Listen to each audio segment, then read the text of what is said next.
발상의 전환이라는 것이 있습니다. 교육에 있어서도 대단히 중요하고 인생에 있어서도 중요합니다. 익숙한 방식에서 벗어나 새로운 방식의 생각을 시도하는 것을 의미합니다. 우리 사람에게는 고정관념이 있기 때문에 익숙함에서 벗어나 새로운 생각과 행동을 하는 것을 쉽지 않습니다. 쉽지는 않지만 발상의 전환을 이 시대는 여러 면에서 요구하고 있습니다. 실제로 사소한 것에서부터 큰 것에 이르기까지 세상과 인생은 발상의 전환을 통해서 변화되어지고 발전해 왔습니다. 이런 것은 어떨까요? 일기장에는 여러분 뭘 기록하는 걸까요? 주로 과거에 있었던, 어제 있었던 일들을 추억하며 적는 것이 일기장입니다. 그런 발상의 전환을 해서 일기장에 과거가 아니라 내일 일어날 일을, 일주일 후에 일어날 일들을 매일매일 기록한다면 어떨까요? 그러면 아마도 내일이 기다려지고 과연 내가 적은 대로 일이 일어날까 신나지 않을까요? 많은 사람들은 발상의 전환을 하지 못하고 고정관념의 테두리에서 살아갑니다. 왜냐하면 익숙한 것에서 벗어나는 것, 새로운 것에 직면하는 것에 대한 막연한 두려움이 있기 때문입니다. 어떤 청년이 자신을 쥐라고 생각을 하고 있었습니다. 정신과 의사는 그를 열심히 치료했습니다. 그리고 한 가지 방법을 찾아냈습니다. 맞습니다. 사실 당신은 과거의 쥐였습니다. 그것을 깨닫다니 당신은 정말 대단한 사람입니다. 그러나 이제 당신은 더 이상 쥐가 아니고 드디어 사람이 되었습니다. 의사는 그가 어떻게 사람이 되었는지를 열심히 설명했습니다. 그때 청년의 눈에 눈물이 맺혔습니다. 아, 그렇군요. 제가 드디어 사람이 되었군요. 청년은 자신이 사람이라는 확신을 갖게 됐습니다. 그는 드디어 이제 병원에서 퇴원을 하게 됐습니다. 그와 작별 인사를 한 의사가 미처 뒤돌아서기도 전에 이 청년은 다시 병원으로 뛰어들어왔습니다. 청년이 벌벌 떨면서 말합니다. 선생님, 병원 바로 앞에 고양이 한 마리가 앉아 있어요. 아니, 그게 무슨 문제입니까? 당신은 이제 더 이상 쥐가 아니란 말입니다. 고양이를 무서워할 필요가 없습니다. 답답해서 이 의사가 청년한테 말했습니다. 청년이 의사의 눈치를 보며 말합니다. 저도 알고 있어요. 제가 더 이상 쥐가 아니라 사람으로 변했다는 사실을 알고 있습니다. 그런데 선생님, 저 고양이도 이 사실을 알고 있을까요? 제가 더 이상 쥐가 아니라는 사실을 알고 있을까요? 사람들은 이처럼 스스로 만든 생각의 감옥에 사로잡혀 살기 때문에 인생을 갑자기 바꾸는 일이 어렵습니다. 그러나 인생의 변화는 생각을 바꾸고 생각하는 방법을 바꾸는 일에서부터 시작됩니다. 경영에 있어서 가장 중요한 것은 기업을 책임지고 있는 CEO의 역할입니다. CEO, 즉 최고 경영자의 마음, 생각이 중요합니다. 같은 기업이라도 누가 CEO인가에 따라 전혀 그 기업이 달라질 수가 있습니다. 같은 CEO라도 그 생각에 따라 그 기업의 방향이, 성과가 전혀 달라질 수 있습니다. 우리 인생도 마찬가지입니다. 인생이 경영이라면 인생 경영의 성패 역시 누가 최고 경영자인가, 그 CEO의 생각이 어떠한가에 따라 판가름 나게 될 것입니다. 그러면 과연 우리 인생의 CEO는 누가 될 수 있어야 할까요? 내 인생을 내가 경영하는 것 맞습니다. 우리는 내일 또 한 달, 다음 주에 계획을 세우고 그 계획에 따라 우리가 몸소 실천하고 행동합니다. 그런 면에서 우리는 내가 내 인생을 경영합니다. 그러나 최고 경영자는 아닙니다. 성경은 말씀합니다. 사람의 마음에는 많은 계획이 있어도 오직 여호와의 뜻만이 완전히 서리라. 사람의 인생 가운데서 하나님의 뜻이 완전히 선다고 했습니다. 사람이 계획이 없다는 거 아닙니다. 계획은 많이 있습니다. 그러나 하나님의 계획만이 완전히 선다고 했습니다. 기업을 경영함에 있어서 경영자의 계획이 있기 마련이지만 결국 최종적으로 하부 경영자의 계획이 아니라 최고 경영자의 뜻에 따라, 방향에 따라서 그 기업이 경영되어집니다. 하나님의 뜻만이 완전히 선다고 했으니 우리 인생의 최고 경영자는 하나님이시다라는 말입니다. 그럼 과연 하나님이 우리 인생의 CEO가 되실 만한 자격이 있으실까요? 예, 충분히 있습니다. 교회 일뿐만 아니라 우리의 사업도, 우리의 가정, 우리의 삶의 모든 영역에서 하나님은 충분히 우리 인생의 최고 경영자가 되실 만한 자격이 있습니다. 왜냐하면 하나님은 우리를 만드신 창조자시고 우리를 구원하신 구원자이시고 우리의 모든 인생, 이 우주의 만물을 경영하시는 섭리자이시고 마지막에 그 모든 것을 결재하시는 심판자이시기 때문입니다.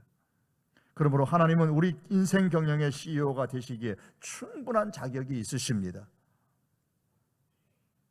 기업의 CEO도, 교회의 최고 경영자도, 그리고 인생의 CEO도 한 사람의 회장이나 목사가 아니라 그런 면에서 최고 CEO이신 하나님께서 맡아주셔야만 합니다.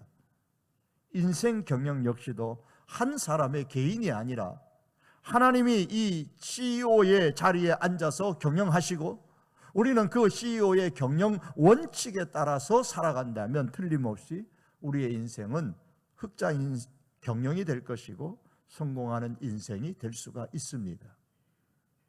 성도 여러분, 인생을 참으로 성공적으로 경영하기를 원한다면 내 인생의 최고 경영자로 하나님을 모셔놓고 그 하나님의 경영 원칙에 따라 경영하리라는 이런 발상의 전환, 생각의 바뀜이 우리에게 있어야 합니다. 하나님을 내 가정, 내 사업, 내 학업, 내 삶의 CEO로 기꺼이 모시십시오. 저 역시도 목사의 문제가 많이 일어나는 이 시대에 하나님을 우리 성도교회의 CEO로 모시고 하나님의 그 교회 경영 원칙에 따라 목회하기를 원합니다. 하나님이 내 인생 경영의 CEO이심을 인정하고 그 인생 경영 원칙을 존중히 여기며 살아가는 것이 진정한 신앙입니다. 또한 참으로 우리가 이미 하나님을 내 인생 경영의 CEO 자리에 모셨다면 우리는 인생에 대한 그 CEO의 경영 원칙에 귀를 기울여야만 합니다. 오늘 본문은 하나님께서 우리 인생을 경영하시는 몇 가지 원칙에 대해서 말씀하고 있습니다. 하나님의 인생 경영의 첫 번째 원칙은 성도인 우리가 하나님의 말씀을 마음에 소중하게 담는 것입니다. 그러면 많은 날 동안 평안을 얻으면서 삽니다. 1절과 2절의 말씀입니다. 내 아들아 나의 법을 잊어버리지 말고 내 마음으로 나의 명령을 지키라. 그리하면 그것이 내가 장수하여 많은 해를 누리게 하며 평강을 더하게 하리라.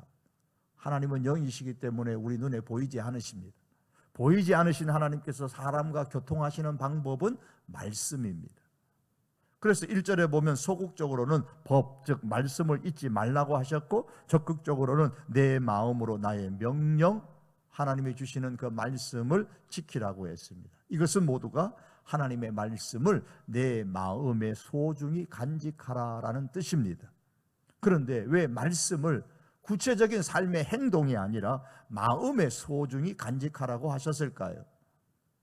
그 이유는 진짜 변화는 마음에서부터 시작되기 때문입니다. 행동이 변해도 마음이 변하지 않을 수 있습니다. 그러나 마음이 변했는데 행동이 변하지 않을 수는 없습니다. 그러므로 마음의 변화가 진짜 변화입니다. 그런 면에서 하나님의 말씀을 마음에 소중히 간직하라고 했습니다. 지난 13일 목요일에 마포대교에서 한강에 투신하려 자살을 시도하려는 20대 청년을 우리 고등학생 4명이 붙잡고 있는 동안에 이제 구조대원이 와서 생명을 살린 일이 있었습니다. 그 자살하려던 청년을 붙잡고 있었던 그 4명의 고등학생 가운데 한 명이 우리 교회 고등부 학생이었습니다. 그런데 여러분, 119 구조대원을 불러보신 적이 있으십니까? 그런 일이 평생에 일어나지 않았으면 합니다. 그런데 부른다면 언제 부를까요? 평소에는 부르지 않을 겁니다. 위급할 때 부릅니다. 하나님을 마치 119 구조대원 정도로 생각하는 그런 성도들이 있습니다. 급할 때만 하나님을 부릅니다. 급할 때만 하나님을 찾습니다. 평소에는 119 구조대원이 필요가 없잖아요. 이것처럼 평소에는 하나님도 말씀도 필요 없다고 생각하고 살 때가 많습니다.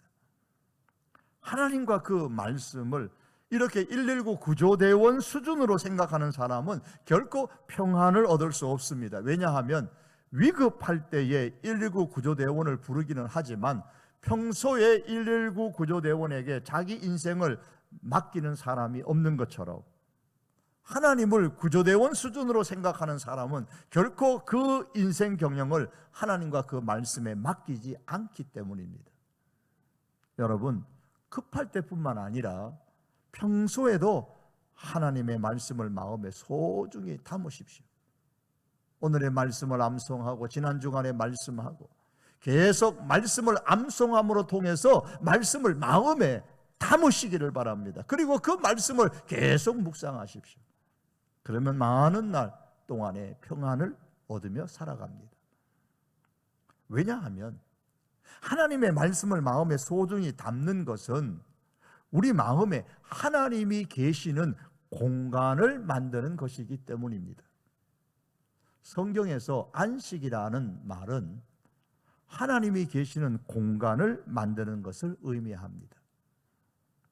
마음에 하나님이 계시는 공간을 만들면 마음에 안식이 있고, 삶 속에 하나님이 계시는 공간을 만들면 삶의 안식을 얻고, 우리 사업에 하나님이 계시는 공간을 만들어 드리면 우리의 사업에 평안을, 안식을 얻습니다. 그래서 하나님께서는 세상을 만드신 처음부터 안식일을 지키라고 하셨습니다.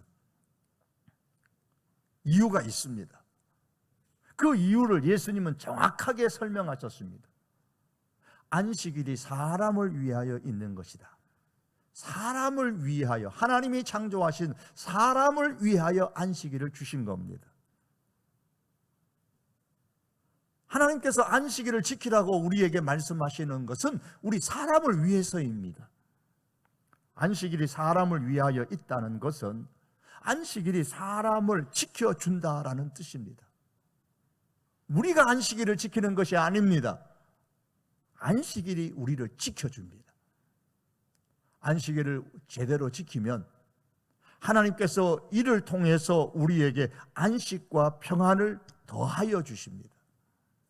그렇다면 안식일은 어떻게 지키는 것이 제대로 지키는 것일까요?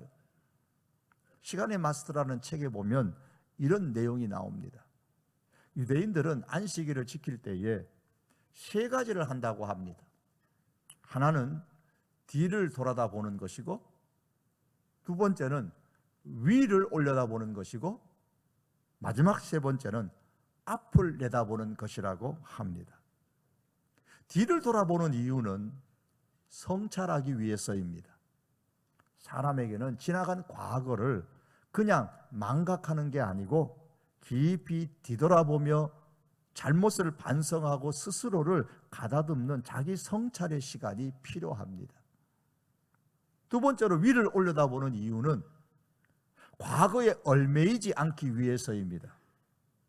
뒤를 돌아보면서 과거를 성찰하지만 과거에 얽매이지 않기 위해서 성도인 우리는 반드시 하나님을 바라보아야 합니다. 그리고 마지막 앞을 내다보는 이유는 내일을 설계하기 위해서입니다. 그런데 먼저 과거를 뒤돌아보고 위를 보고 난 다음에 앞을 내다보는 이 순서가 매우 중요합니다. 우리는 내일을 설계합니다. 그런데 하나님의 시각으로 과거를 제대로 해석하는 사람만이 제대로 된 미래를 만들어 갈 수가 있습니다. 이것을 믿기 때문에 안식일에 먼저 뒤를 돌아다보고 위를 바라보고 그런 다음에 앞을 내다보는 것입니다. 결국 유대인들이 안식일에 뒤를 돌아다보고 위를 올려다보고 그 다음에 앞을 내다보는 이유는 자신의 마음에 하나님이 계시는 공간을 만들기 위한 행동입니다. 안식일이라는 것은 일상의 삶을 잠시 멈추는 시간이죠. 그리고 하나님의 말씀을 마음에 담아서 하나님이 계실 공간을 만드는 시간입니다. 안식일에 지난 일주일을 돌아보고 그 안식일의 위를 향하여 하나님을 바라보고 그 다음에 그 안식일에 앞으로 살아갈 일주일을 내다보는 겁니다.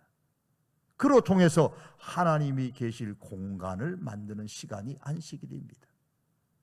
이렇게 안식일에 말씀을 마음에 담아서 하나님이 계실 공간을 만들면 하나님은 우리가 만든 그 공간에 좌정하시고 안식을 주시면서 우리를 지켜주십니다. 결국 안식을 우리가 제대로 지킬 때에 안식일이 우리를 지켜주는 겁니다. 안식으로 지켜주고 평안으로 지켜줍니다.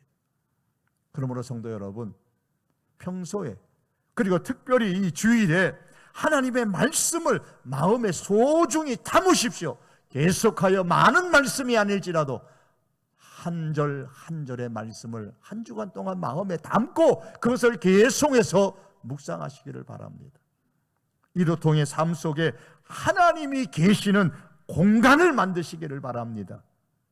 이를 통해 하나님께서 우리의 삶에 좌정하시고 우리의 인생을 경영하도록 하십시오. 그러면 하나님의 안식과 평안이 우리를 지켜주고 우리의 삶을 지켜줍니다. 하나님의 인생 경영의 두 번째 원칙은 인자와 진리를 따르는 것입니다. 그러면 하나님의 은총과 사람으로부터 귀중히 여김을 받습니다. 3절과 4절의 말씀입니다. 여기서 인자라는 것은 하나님 사랑의 마음을 가지고 사람에게 따뜻한 사랑과 친절과 관심을 표현하는 것입니다. 현대는 점점 더 사람에 대한 관심과 친절과 사랑이 식어져 가는 그런 현상이 있습니다. 우리 사회는 인터넷 시대에서 모바일 시대로 지금 변해가고 있고 한창 모바일 시대를 우리가 살고 있습니다. 모바일 시대가 일상화되었습니다. 내 손에 핸드폰이 있다는 것 자체만도 모바일 시대를 우리가 살고 있다는 증거입니다. 얼마 전까지만 해도 영화나 드라마를 볼 때에 우리는 대부분이 어떻게 합니까? 영화 보고 싶으면 영화관이나 텔레비전을 통해서 봅니다. 지금도 이런 분들이 많이 계시겠죠. 영화라는 것은 이미 정해진 장소에, 그리고 텔레비전은 이미 정해진 방송국의 그 시간에 우리들 시청자들이 시간을 맞춰요. 오늘 저녁 8시에 뭐 하는데? 뭘 보려면은 채널 몇 번을 틀어서 몇 시에 가서 봐야 돼. 정해진 그 방송국의 스케줄에 따라서 우리가 동참해야만 볼 수가 있습니다. 그러나 모바일 시대에는 텔레비전보다는 노트북이나 핸드폰이나 혹은 패드를 많이 사용을 합니다. 저같이 이런 패드 말이에요. 즉 한 곳에 고정되어 있는 것이 아니라 손에 들고 움직일 수 있는 이 IT 기구들을 많이 사용합니다. 젊은이들의 그 자녀들의 방에는 텔레비가 없어도 어른들이 텔레비 보는 것 이상으로 즐길 수가 있습니다. 내가 보고 싶은 영화, 내가 보고 싶은 드라마, 내가 원하는 장소에서 내가 원하는 시간에 봅니다. 이 아이가 거실에는 텔레비전을 보러 안 나오네. 우리 아이는 텔레비전 안 좋아하는가 보다. 아닙니다. 자기 방에서 핸드폰 가지고 패드 가지고 노트북 가지고 다 자기가 원하는 시간에, 자기가 원하는 장소에, 자기가 원하는 드라마나 자기가 원하는 영화나 자기가 원하는 그 어떤 내용들을 봅니다. 따라서 모바일 시대의 이 시대에는 동영상 모바일 서비스가 굉장히 활성화되어져 있습니다. OTT라 그렇게 말을 하는데 이것을 많이 제공하는 회사들도 막 일어나죠. 프로그램도 만들어집니다. 넷플릭스가 인기가 있고 올해 이제 디즈니 플러스가 한국에 들어오고 애플 TV 플러스도 들어올 예정이라고 합니다. 그러나 많은 사람들이 아직 모바일 시대에도 익숙하지 않는데 사회는 이제 모바일 시대에서 이제 메타버스 시대로 막 급하게 변해져 가고 있어요. 우리가 지금 그런 시대에 살아가고 있어요. 모바일도 익숙하지 않는데 메타버스 시대로 지금 막 흘러가고 있습니다. 초현실 시대를 말합니다. 가상세계가 현실 세계에 흡수되어서 현실을 가상의 공간에서 누리려고 하고, 또한 아예 현실과 동떨어진 가상의 세계에서 살려고 하는 그런 시대가 올 것입니다. 내가 옷을 한번 사고 싶은데 남대문 시장 어디 가서 내가 옷을 살까? 남대문 시장까지 갈 필요가 없어요. 가상의 세계에 들어가면 남대문 시장이 있고, 거기에 들어가 가지고 내가 입고 싶은 그 옷이 있는 가게에 들어가서 그 가게에서 내가 입고 싶은 옷을 내가 직접 가상의 세계에서 입어보면, 아, 이게 내게 어울리네, 이게 참 좋구나, 그걸 내가 사서 요거 사면 되겠네, 요거 보내주세요. 그러면 그 의류점에서 고객에게 보내줍니다. 다만 메타버스 플랫폼을 남대문 시장이 안 깔아서 아마 못할 거예요. 그걸 깔면 그렇게 되는 거죠. 일부 전문가들 중에는 요즘 젊은이들이 뜨겁게 지금 빠져들어가고 있는 이 가상화폐가 금처럼요 통용되는 사회가 올 것이라고 생각을 합니다. 각 나라의 중앙은행들마다, 우리나라의 한국은행이나 이런 중앙은행들마다 이제는 디지털 화폐를 지금 만들려고 계속 지금 시도 중에 있습니다. 연습도 하고 있습니다. 그러면 이제 현금이 별 사용되지 않는 시대가 되겠죠. 가상화폐는 금의 역할을 하게 될 것이고, 디지털 화폐가 현금처럼 사용되어질 것입니다. 여러분, 우리 사회에 1990년대 말이나 2000년도 초에 싸이월드의 도토리라는 거 들어보셨죠? 아마 30대, 40대 분들은, 싸이월드 들어가신 분들은 도토리라는 단어를 많이 들어보셨을 겁니다. 이 도토리라는 것이 일종의 그 시대의 가상화폐의 역할을 한 거예요. 이거 좀 더 이해하기 쉽게 하려면 비슷한 개념, 조금은 다르지만 여러분이 이해하기 쉽도록 하려면 포인트라는 게 있어요. 여러분, 포인트 아시죠? 우리 젊은이들이 이 포인트를 얻으려고 뭐 물건을 하나 사도 포인트 몇 점 주는지 신경을 많이 씁니다. 포인트를 자꾸 자기 포인트를 쌓으려고 하는데, 우리 연세 드신 분들은 그 포인트가 뭐야? 그거 필요 없어? 그 포인트를 필요 없다고 생각하면 내 돈을 잃어버리는 거하고 똑같습니다. 포인트가 쌓이면 그 포인트 가지고 어떻게 해요? 비행기도 타고 음식도 사 먹고 카페 가서 차도 마시고, 심지어 그 포인트를 진짜 화폐로, 돈으로 바꿔주기도 합니다. 포인트가 화폐의 역할을 하는 거예요. 이것처럼 가상화폐가 금의 역할을 해서 화폐의 역할을 하는 그런 시대가 옵니다. 메타버스의 시대 속에 다 일어나는 것들입니다. 그런데요, 모바일 시대나 메타버스 시대가 일반화되면 무엇이 문제가 될까요? 진짜 사람에 대한 사랑과 관심보다는 가짜 사람인 아바타에 대한 사랑과 친절과 관심만 남게 될 겁니다. 사람들은 저마다 자기 닮은 아바타를 만듭니다. 그 아바타를 통해서 서로 함께 교제하고, 그 아바타를 통해 가지고 뭐 땅도 사고, 아바타를 통해서 장사도 하고 물건도 팔고, 다 아바타 세상이 돼버려요. 그러나 우리가 사랑하고 친절을 베풀고 관심을 베풀어야 할 진짜 대상은 그 가짜 사람인 아바타가 아니라 사람, 진짜 사람 그 자체입니다. 그러면 우리 사회가 인터넷 사회나 모바일 시대나 혹은 메타버스 시대화 될수록 성도인 우리는 그 가상의 세계에서 만나는 것이 아니라 진짜 현실 세계에서 만나서 하나님 사랑의 마음을 가지고 진짜 사람에 대한 사랑과 친절과 관심을 표현할 수 있어야 합니다. 하나님의 인생 경영의 원칙 중에 하나가 인자를 따라, 인자를 표현하라 그랬습니다. 그리고 3절의 진리라는 말은 쉽게 말해서 성경적 가치관을 의미합니다. 다니엘이라는 사람은 바벨론에서 성경적 가치관을 정립했습니다. 그의 인생에. 다니엘은 권모술수가 판을 치는 그 정치 영역 가운데서 정치하는 사람이었지만, 그 정치의 영역 속에서도 나는 내 인생을 성경의 가치관 위에 세운다, 이런 확고한 결심을 했고, 그렇게 성경적 가치관을 가지고 정치를 하고 성공을 했습니다. 오늘 본문은 이런 인자와 진리, 사람에 대한 사랑, 관심, 친절, 성경적 가치관을 목걸이처럼 목에 메고 마음에 새기라 그랬어요. 여러분 물어보겠습니다. 목걸이 왜 하세요? 우리 여성분들. 자기 보기 좋으라고 하세요? 아니면 남이 좀 잘 봐줬으면 좋겠다 싶어서 목걸이 하세요?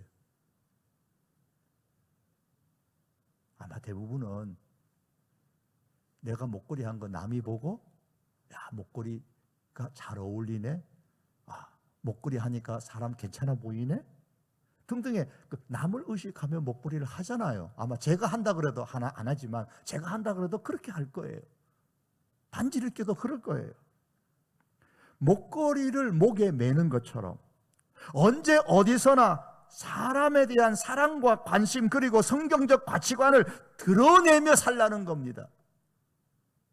목걸이를 통해서 사람에게 그것을 드러내는 것처럼 하나님 사랑의 마음을 가지고 사람에 대한 사랑, 사람에 대한 친절, 사람에 대한 관심 그리고 성경적 가치관을 사람들에게 드러내면서 살아라. 이것이 하나님의 인생 경력의 원칙입니다.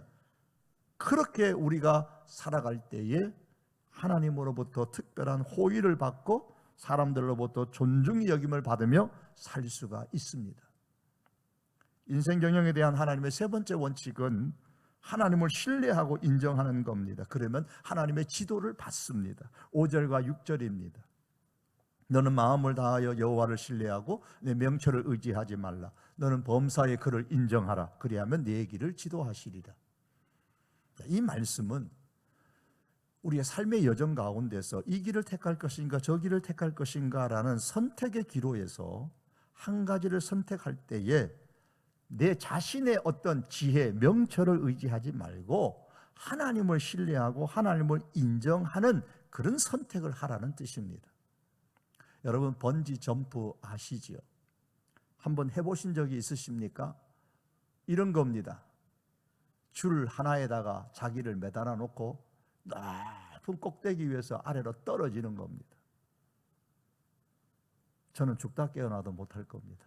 뭘 준다 그래도 저는 못할 거예요. 개인적으로 이 번지점프 하는 사람이 참 대단한 사람이라고 생각합니다. 줄 하나에 자기 목숨을 겁니다. 자기 인생을 걸어요. 얼마나 믿음이 좋습니까? 어쩌면 우리는 하나님을 믿는다고 하면서도 하나님을 번지점프 끈 하나만도 못하게 여기는지도 모릅니다. 우리 하나님은 분명히 살아계시고 전지전능하시고 한치의 오차도 없으시고 단 한 번의 실수도 없으신 분이심에도 불구하고 번지점프의 줄 하나보다도 믿지 못하는 경우가 허다합니다. 여러분 한번 곰곰이 생각해 보십시다. 정말 우리가 살아계신 하나님을 확실히 믿으십니까? 그렇다면 우리는 선택의 기로에 섰을 때에 어떤 지식인이나 어떤 부자의 조언이나 어떤 그 사주팔자를 봐주신 그런 분들의 조언이 아니라 하나님을 기꺼이 신뢰하고 인정하는 그런 선택을 하십니까? 해야 합니다. 그런데 인생을 사는데 하나님이라는 줄 하나만으로는 불안하니까 자꾸 내 인생을 지켜줄 다른 줄을 허리에 메고 다리에 메고 어깨에 메고 그렇게 메고 살고 싶어 합니다. 그러나 우리 인생의 경영은 하나님이라는 줄 하나면 충분하잖아요. 그림을 보겠습니다. 앞으로 갈 것인지 좌로 갈 것인지 우로 갈 것인지 선택의 기로에 서 있습니다. 내가 뛰어내리고 이제 인생을 끝낼 것인지 아니면 내가 뒤돌아서서 다시 새로운 출발을 할 것인지 선택의 기로에 서 있습니다. 사랑하는 성도 여러분, 하나님이라는 줄에 인생을 걸고 세상으로 나가셔야 합니다. 요셉의 인생처럼 형통할 때나 어려울 때나 범사에 선택의 기로에 섰을 때에 하나님을 신뢰하고 하나님을 인정하는, 그래서 하나님을 인생 경영의 CEO로 그렇게 모셔 인정하십시오. 받아들이십시오. 그러면 하나님께서 우리 인생에 나아갈 길을 지도하시고 인도하십니다. 인생 경영에 대한 하나님의 네 번째 원칙은 하나님을 경외하며 악에서 떠나는 것입니다. 그러면 건강의 복을 받습니다. 7절과 8절입니다. 스스로 지혜롭게 여기지 말지어다. 여호와를 경외하며 악을 떠날지어다. 이것이 내 몸에 양약이 되어 내 골수를 윤택하게 하리라. 사시다 보면 하나님의 방법은 아닌데 내게 어떤 유익을, 내게 어떤 이득을 줄 수 있는 기회가 올 때가 있어요. 내 신앙의 양심에 잠깐 눈만 감으면 내가 어떤 이득을 얻을 수 있는 기회가 내게 주어진다는 거죠. 이럴 때에 비록 유익과 이득을 얻을 수 있다 할지라도 그것을 버리고 신앙의 양심을 잠시 질끈 눈 감는 것을 오늘 본문에서는 악한 일이라고 그렇게 표현을 합니다. 그 악한 일을 버리고 하나님을 경외하라고 했습니다. 우리 인생 경영의 CEO 되시는 하나님이 이 인생의 경영 원칙을 지키면은 우리 인생이 뼛속까지, 잠시의 이득이 아니라 뼛속까지 윤택함을 얻습니다. 인생 경영에 대한 하나님의 경영 원칙 마지막 5번째는 물질로 하나님을 공경하는 겁니다. 그러면 물질의 복을 얻습니다. 9절과 10절입니다. 내 재물과 내 소산물의 처음 익은 열매로 여호와를 공경하라. 그리하면 내 창고가 가득히 차고 내 포도즙 틀에 새 포도즙이 넘치리라. 다른 번역 성경에 보면 내가 가진 재물로 여호와께 명예를 드리라. 하나님께 명예가 있는데 그 하나님의 명예를 올바로 예우해 드리라는 겁니다. 내가 가진 재물로 하나님을 존경하라라는 뜻입니다. 하나님께서는 우리가 가지고 있는 재물로도 역시 존경을 받으시기를 원하십니다. 말씀을 맺겠습니다. 사랑하는 성도 여러분, 생각을 바꾸십시다. 하나님은 우리 인생 경영의 최고 경영자 CEO이십니다. 내 생각을 바꾸고 하나님을 내 인생 경영의 CEO로 믿고 그 하나님의 경영 원칙에 따라 살아가는 사람은 분명히 그 인생이 달라집니다. 성도인 우리의 마음에 하나님의 말씀을 소중하게 담으십시오. 그러면 많은 날 동안 안식과 평안을 얻습니다. 하나님 사랑의 마음을 가지고 사람들에게 사랑과 친절과 관심을 표현하고 성경적 가치관에 따라 사십시오. 사랑이 식어지고 사람에 대한 관심이 멀어지고 그런 시대 속에 살지라도, 그런 시대가 앞으로 점점 더 많이 온다고 할지라도, 그러면 그럴수록 우리는 사람에 대한 사랑과 친절과 관심을 표현하고 성경적 관심을, 가치관을 가지고 살아야 됩니다. 그러면 하나님의 은총과 사랑으로부터, 사람으로부터 귀중히 여김을 받습니다. 삶의 여정 가운데 선택의 기로에 섰을 때에 감정이나 사주팔자나 혹은 다른 사람의 조언보다 하나님을 신뢰하고 하나님을 인정하는 길로 선택하여 걸어가십시오. 그러면 하나님께서 지도하시는 놀라운 은혜를 경험하게 됩니다. 신앙에 대한 한 번 눈 감으면 이득을 볼 수 있는 기회가 왔다고 할지라도 내 몸으로 하나님을 경외하고 악에서 떠나는 행동을 하십시오. 그러면 순간의 유익이 아니라 뼛속까지 윤택해지는 그런 지속적인 은혜를 받습니다. 그리고 마지막으로 내게 주어진 물질로 하나님을 존중히 여기는 것이 어떤 것인가를 생각하고 행동으로 옮기십시오. 그러면 물질로 복을 받습니다. 성도 여러분, 내가 무엇을 가지고 하나님을 존중히 여기는가를 생각해 보십시오. 하나님은 내가 가지고 존중히 여기는 것으로 우리에게 갚아주십니다. 내 생각으로 하나님을 존중히 여기면 생각의 안식과 평안을 얻습니다.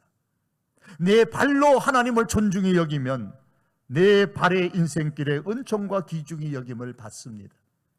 내 몸으로 하나님을 존중히 여기고 경외하면 몸의 건강을, 뼛속까지 윤택함을 얻습니다. 내 물질로 하나님을 존중히 여기면 물질의 복을 얻습니다. 이렇게 성공하는 우리 인생 경영인이 다 될 수 있기를 주님의 이름으로 축복합니다. 기도하시겠습니다.